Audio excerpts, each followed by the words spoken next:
Y hoy hay un mensaje que quizás es atípico en cuanto a lo que vamos a tratar. Yo no recuerdo haber escuchado quizás predicar sobre esto. Mateo 10:29 dice así: ¿no se venden 2 gorriones por una monedita? Sin embargo, ni uno de ellos caerá a tierra sin que lo permita el Padre. Y Él les tiene contados a ustedes aún los cabellos de la cabeza. Así que no tengan miedo, ustedes valen más que muchos gorriones. De acuerdo a las investigaciones que se han hecho, sepa que una persona promedio puede llegar a tener hasta 150.000 pelos en la cabeza. Por supuesto que a mí se me han caído algunos. Pero en esto habría que considerar que hay cabezas, personas que tienen más abundante cabellera que otras, mientras que hay otras que no contienen nada. ¿Sí? Y esto nos revelaría que aunque la calvicie le ahorran el trabajo a Dios de contar nuestros cabellos, debido a la cantidad de hombres y hasta mujeres que pierden esta particularidad del cuerpo, Él conoce cada pelo de las más de 6.000 millones de personas que existen en el mundo y hasta ha contado los que están a punto de nacer. ¿Y saben por qué es esto? Porque el Señor tiene contados tus cabellos. El Señor sabe cuántos cabellos tenés en tu cabeza. Y Él lo sabe porque Él es tu creador. Jesucristo trajo a consideración este texto que acabamos de leer dentro de su muy cotidiana manera de ver las cosas, para poner de manifiesto que su Padre Celestial, Dios mismo, tiene un absoluto control de todo lo que puede sucedernos. Y el propósito de este conteo extremo que hace el Señor de nuestras cabelleras fue para que los atemorizados discípulos en ese momento se dieran cuenta, se percataran que así como los pajarillos no caen a tierra si no es por la voluntad de Dios, así también nada pasaría en sus vidas a menos que Dios también lo haya permitido. Recordemos que este pasaje en su contexto se lo está diciendo a los discípulos antes de enviarlos como ovejas en medio de lobos, cuando Jesús envía a los discípulos al trabajo de campo. Él les dice que nada les iba a pasar si Dios no lo permitía. Y este es uno de los pasajes donde vemos a Jesús desempeñándose como el gran consolador antes de que llegara el Espíritu Santo. La vida está llena de muchos temores. El hombre está lleno de muchos temores, la mujer está llena de muchos temores. Pero el oír a Jesús hablando con esa familiaridad y tierno cuidado que les estaba hablando a sus discípulos, pues nos tiene que llenar de absoluta confianza y nos tiene que infundir mucha paz a nuestra vida. Qué bueno es recordar que frente a cualquier pánico que se haga presente en nuestra vida, cuyo fin es robarnos siempre la paz, Jesús te dice, pues aún vuestros cabellos están todos contados. A papá no se le ha escapado nada. Mis amados hermanos, no debes olvidarte que Dios todo lo ve y que todo lo sabe, porque Él es omnisciente. Y esto te debe alentar, y nos debe alentar a cada uno de nosotros a proseguir en un nuevo semestre que comenzamos en este 2019, para que auguramos en este semestre notables victorias sobre el mundo, sobre el pecado.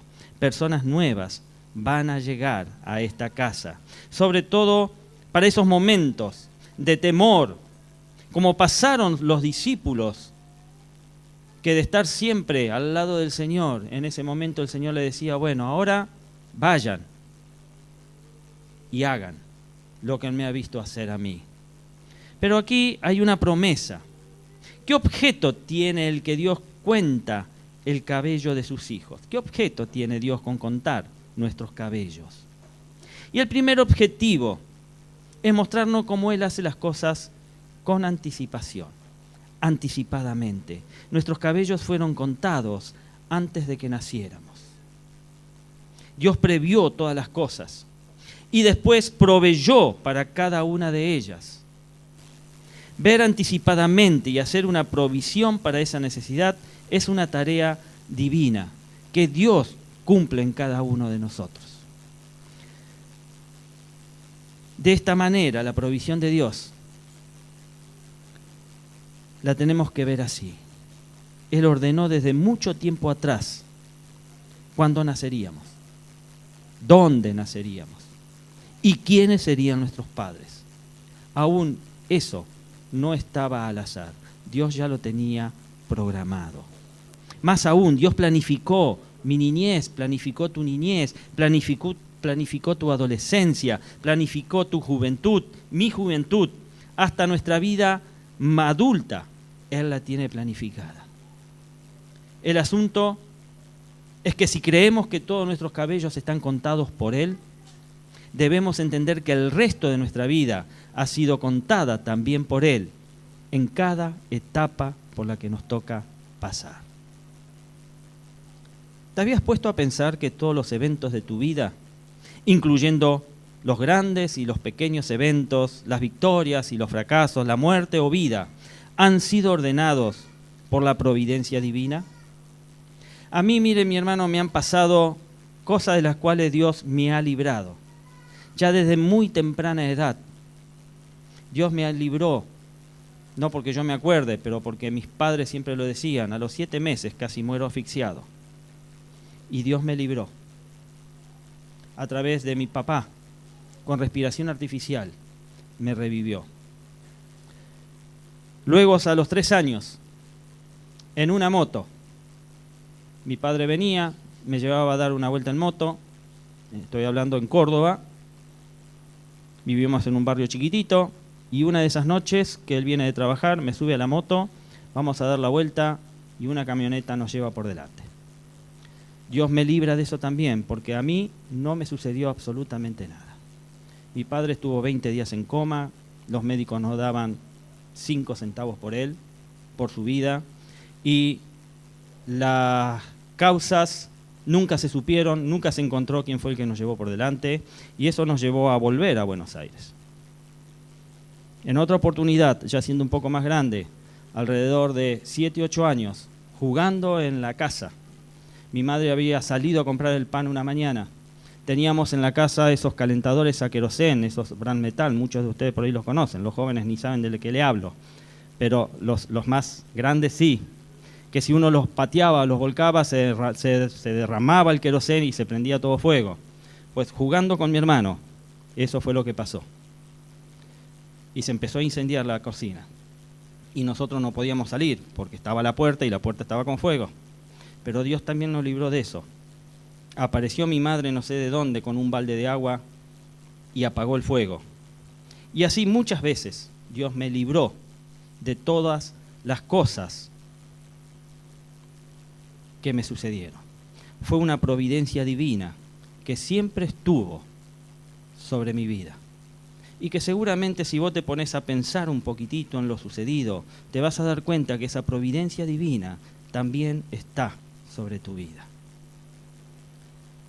Y esta pregunta nos hace pensar que ninguno de nosotros morirá ni antes ni después. En la providencia divina hay un calendario determinado para tu existencia. Es cierto que reaccionamos ante la idea de un Dios que pareciera tener un destino fatal para nosotros y que no haya una forma de cambiar ese estado, ese destino. Todos tenemos una fecha de vencimiento. Y eso parece terrible. A mucha gente le da pánico pensar en que va a morir.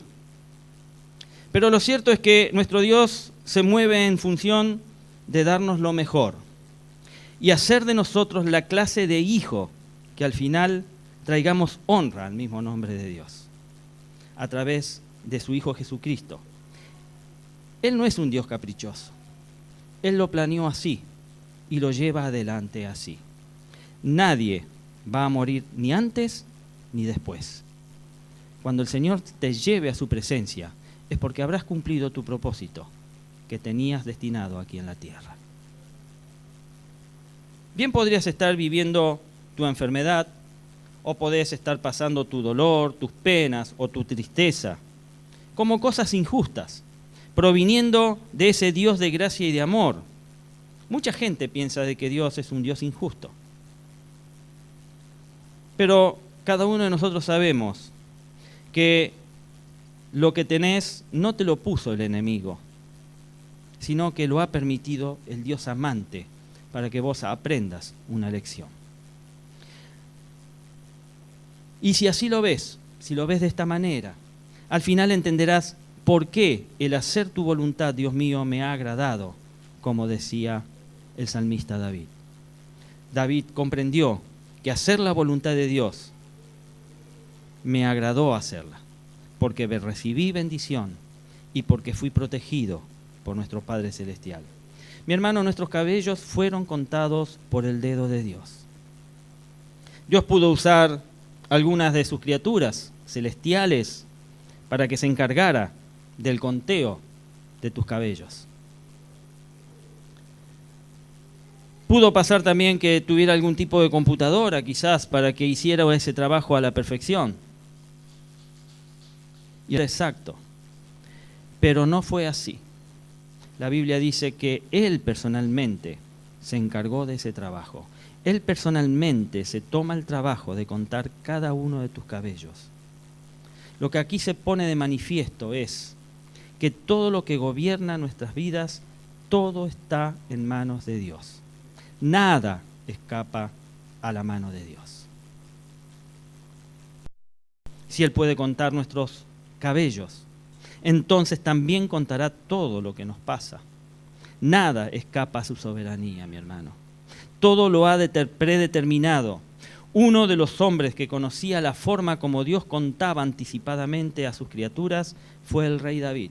El rey David escribió en el Salmo 139:13, que voy a pedir que pongan en pantalla. Cuando David habló de su nacimiento, cuando escribió y cantó sobre su nacimiento, no pudo ser más descriptivo. Vamos a ver cómo habla de su previo estado.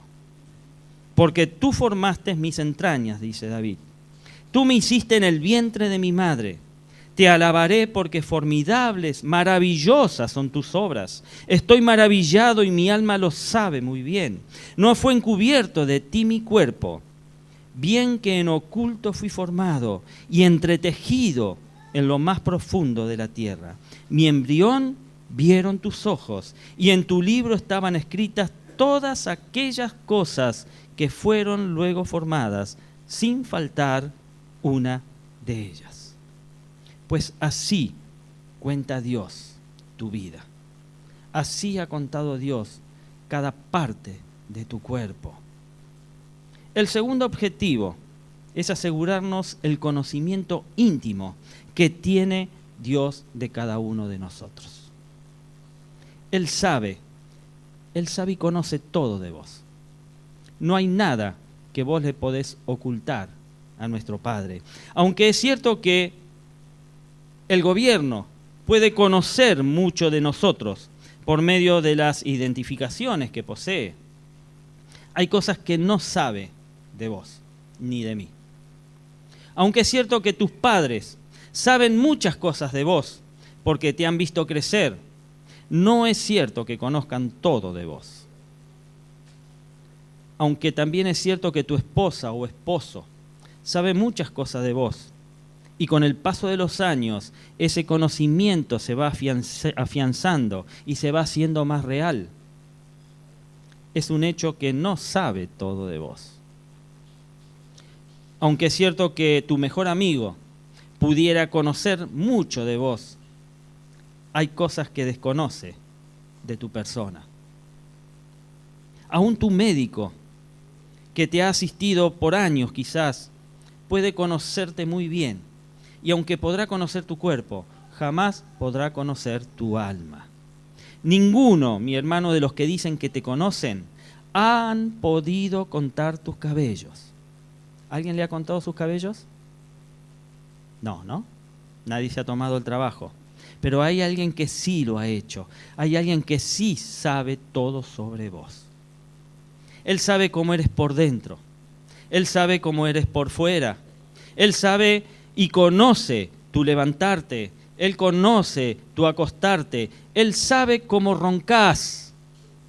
¿Sí? Acá no vale eso. No, yo no ronco. Él sabe cómo roncás, cuándo y cómo lo haces. Pero Él también sabe cómo te ríes. Y también sabe cómo llorás. Él conoce tus alegrías. Él conoce tus tristezas. Pero sobre todo, mi hermano, Él sabe cuáles son todos tus pensamientos. Y sabe cuándo son todas tus intenciones. Nada, absolutamente nada, hay en nosotros que Dios no lo conozca. Aún las cosas que tú no sabes de ti mismo, ya Él las conoce. Él sabe cómo vas a actuar mañana. Él sabe cómo vas a reaccionar ante determinada situación pasado mañana. Vos no, quizás, pero Él ya lo sabe. Dios nos conoce mejor de lo que nosotros mismos nos conocemos. Ese conocimiento que Dios tiene de nosotros le hace amarnos a cada uno como sus hijos. Él te conoce más allá de tu apariencia. Vos podés aparentarme a mí un montón de cosas. Y yo puedo tomarlo o dejarlo. Podés convencerme o no. Pero a Dios no hay apariencia que le podamos presentar, porque Él te conoce desde el vientre de tu madre. Cuando Jesús dijo que el Padre conoce todos nuestros cabellos, nos estaba revelando el más íntimo conocimiento que se conoce. Se trata de un toque delicado, más suave que el de una madre sobre la cabeza de su niño cuando lo duerme o lo mima. Cuando Él toca nuestra cabeza para contar nuestros cabellos, está tocando también nuestra alma, mi hermano. Su toque es tan íntimo que al pasar sus manos sobre nuestra cabeza ya sabe cuándo hemos perdido alguno de nuestros cabellos. El asunto es que Dios sabe todo sobre nosotros. Entonces, si su conocimiento es tan íntimo, ¿no deberíamos nosotros ser fieles a tan magnífico amor? Si Él nos conoce con esa intimidad, más que la madre cuando acaricia a su bebé, ¿no deberíamos nosotros, como lo hizo María de Betania, ofrecer nuestros cabellos para enjugar los pies de nuestro muy amado Salvador? Conmigo viviría con los pies mojados el Señor. Pero deberíamos hacerlo. Deberíamos presentarnos delante de Él. Por ese conocimiento tan íntimo que el Señor dispensa sobre nosotros, ¿no deberíamos conducirnos los que le hemos conocido, justos y santos, en toda nuestra manera de vivir? Deberíamos hacerlo. Deberíamos tratar de ser justos y vivir una vida santa. Y por ese conocimiento que tiene por vos, como pecador, no deberías venir hoy a sus manos amorosas para que Él toque tu cabeza contando tus cabellos y al contar también las intenciones de tu corazón. Si Dios conoce todo de vos, ven a Él confiadamente. Porque Él conoce todo. Él sabe cómo tratarte. Él sabe lo que necesitas. Él sabe lo que ansiás, lo que soñás. Debemos acercarnos, ir a Él confiadamente. Cuando vengas a Él, el temor que ahora te asedia por el pecado o alguna enfermedad, pues va a huir de vos. Va a salir corriendo, porque delante de la presencia del Señor no hay enfermedad ni pecado que se resista. Y el tercer objetivo es revelarnos de cuánta estima somos todos para Él. Todos nosotros somos de gran valor para el Señor. Tenemos un valor grande delante del Señor. La historia de la iglesia cristiana, mi hermano, nos presenta a sus integrantes como gente muy humilde. Las palabras de Pablo, que dice en la primera de Corintios 1:28, vil y despreciado del mundo, ha escogido Dios. Tiene una gran verdad en el origen del cristianismo. Así que si alguien hubiera visto a esas iglesias del primer siglo, habría concluido que no había ninguna persona respetable en medio de ellos. Eran toda gente necesitada, toda gente pobre de espíritu, toda gente perseguida, castigada, lastimada. Esa era la iglesia que Dios escogió al principio. Vil y despreciado del mundo ha escogido Dios, dice Pablo. Y esto lo menciono. ¿Sabe por qué lo menciono? Porque la forma de etiquetar a los seguidores del Señor en esta actualidad ha cambiado radicalmente. Hoy día hasta tenemos iglesias para los profesionales y tenemos iglesias para los hombres de negocio. Como si los indoctos, los que no tienen conocimiento, no fueran importantes. El ser respetable, mi hermano, ha llegado hoy en día a ser sinónimo de poder económico, poder social y hasta de poder político. Y hay iglesias que no han escapado a esa tentación de albergar entre sus cuatro paredes gente poderosa. Es cierto decir que es importante tener profesionales, por supuesto que sí, entre la fila de los cristianos.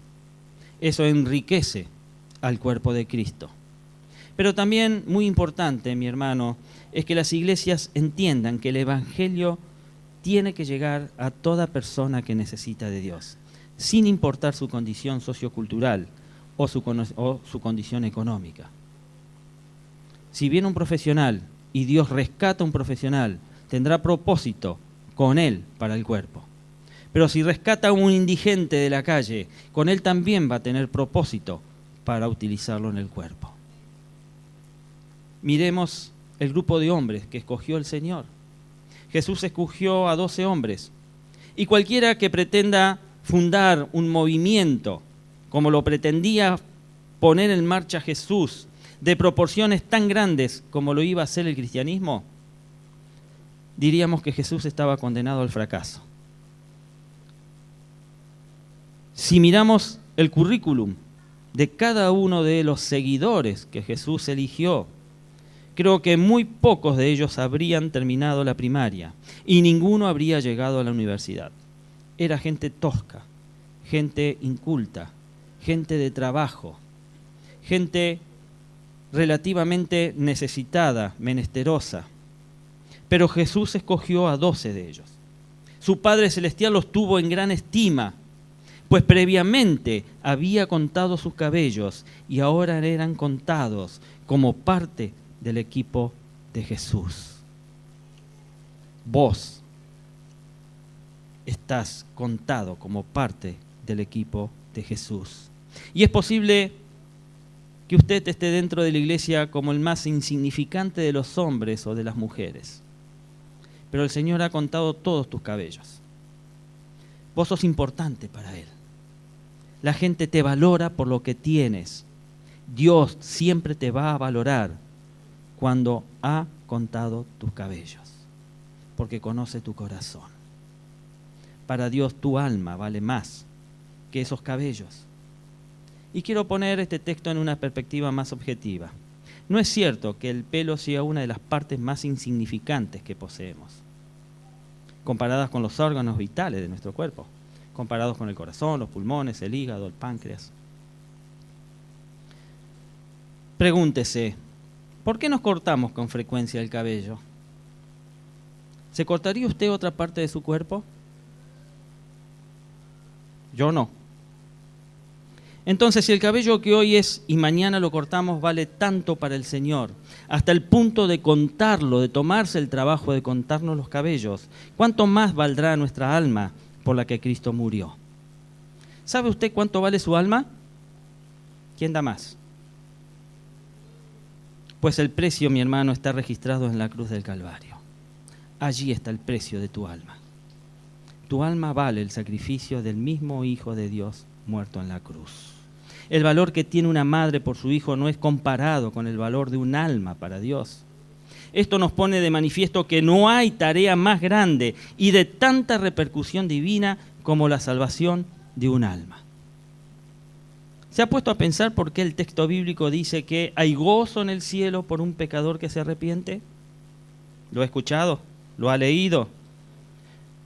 Yo no sé cómo lo ve usted, pero yo quiero imaginarme que en el cielo hay un equipo de ángeles exclusivamente que están animando la fiesta por cada pecador que es registrado en el cielo. Así que mientras el Padre Celestial está escribiendo el nombre de ese pecador recuperado y salvado en el libro de la vida, el resto está celebrando con gran júbilo la salvación de un pecador. Un alma vale más que todos los cabellos juntos. Nunca se nos olvide eso, mi hermano. Su alma vale más que su cabello. Imagínese de cuánta estima sos para el Señor. Yo no sé si tu imaginación abarca tanto, pero empecé a imaginar cuánta estima tu alma es para el Señor. Y el cuarto objetivo es asegurarnos que nos ha preservado para siempre. El acto de contar todos nuestros cabellos es una indicación que nuestro Dios está altamente interesado en preservarnos para el día final. En la presente declaración, Cristo nos da la base para sustentar la gran doctrina de la perseverancia de los santos. A los que sostenemos la seguridad de la salvación, las palabras de Jesús, que ninguno de sus seguidores sufriría la más pequeña pérdida, son muy alentadoras. Tienen que ser muy alentadoras para nosotros. En medio del gran discurso escatológico que relata en Lucas capítulo 21, con proporciones catastróficas, que incluía la destrucción de Jerusalén y la muerte de muchos de sus seguidores, Jesús, hablando de la preservación del alma, al término de tales acontecimientos dice: pero ni un cabello de vuestra cabeza perecerá. Y con esta declaración de confianza, el Señor nos revela la más completa promesa de protección. Usted tiene que saber que si Cristo le ha comprado, Él como Dios fuerte lo va a preservar hasta que venga. Él no te va a descuidar. Usted y yo nos levantaremos de la tumba completos. Aunque entremos a esa vida del cielo sin un ojo, o sin un pie, o sin cabellos, al final resucitaremos completos. Allá en el cielo, mi hermano, yo me lo imagino, usted me va a ver con una melena abundante. ¿Me va a reconocer cuando nos encontremos? Las pruebas que nos llegan no son para que perdamos algo, mi hermano. No son para que perdamos. Son más bien las encargadas de asegurarnos que el Señor se mantiene muy cerca de nosotros. Pues aunque pases por los ríos, no te anegarán, dice Isaías. Y aunque pases por el fuego, no te quemarás, ni la llama arderá en ti. Y para hacer, podrá haber pérdida material. Siempre en la vida el hombre va a tener pérdida material, pero no habrá pérdida espiritual cuando estás en el Señor. Podrán caer 1000 y 10.000 a tu lado, dice la Biblia, pero nadie tocará tu morada. Podrás haber y tener pérdida del barco, como le pasó a Pablo, pero al final oirás cómo se le reveló a Pablo que ninguno de los que estaban con él perecerían. El que Dios cuente nuestros cabellos es garantía de protección eterna. Dios cuenta tus cabellos. Esa es la garantía que Dios te da como protección eterna. Pasen los de adoración. Concluyendo, y con esto termino, hay 4 puntos de vista acerca de lo que está pasando en este mundo. Son 4 teorías sobre cómo ocurre todo. Y la primera, algunos dicen que las cosas llegan a pasar de acuerdo con una ley fija, conocida como la ley de la naturaleza. En esta lista están los que optan por el punto de vista racional. Para estas personas, nada que no se explique por las leyes naturales debería ser creíble. La fe de los que así opinan está basada en el resultado que se obtiene a través de un microscopio o lo que se puede examinar en un tubo de ensayo. Los segundos son los que suponen que las cosas pasan por una clase de suerte ciega. Ellos creen que no hay nada seguro, no hay nada certero, simplemente una cosa puede pasar tanto como la otra. El tercer grupo piensa que todo llega a ocurrir por una simple causa del destino. Están los que dicen, bueno, fue el destino. Y por supuesto está el cuarto grupo, que están los cristianos. Y los cristianos son los que creen que las cosas llegan a pasar por la providencia de Dios. Somos los que damos por un hecho que si Dios cuenta todos nuestros cabellos es porque tiene un control total de todo el resto de los que nos pasa alrededor. Y esta seguridad, mi hermano, debe producir una inmensa paz en el espíritu tuyo, para que no tengamos miedo, como se les dijo a los discípulos. El texto nos dice que ni un pajarito caerá a la tierra si Dios así no lo permitiese. Y si Dios sabe todo esto, y te puedo asegurar que lo sabe, y ha contado tus cabellos, y te puedo asegurar que los ha contado, ¿no podrá Él transformar tu temor en gozo y transformar tu fracaso en victoria? Claro que sí. Inclina tu rostro allí en donde estás.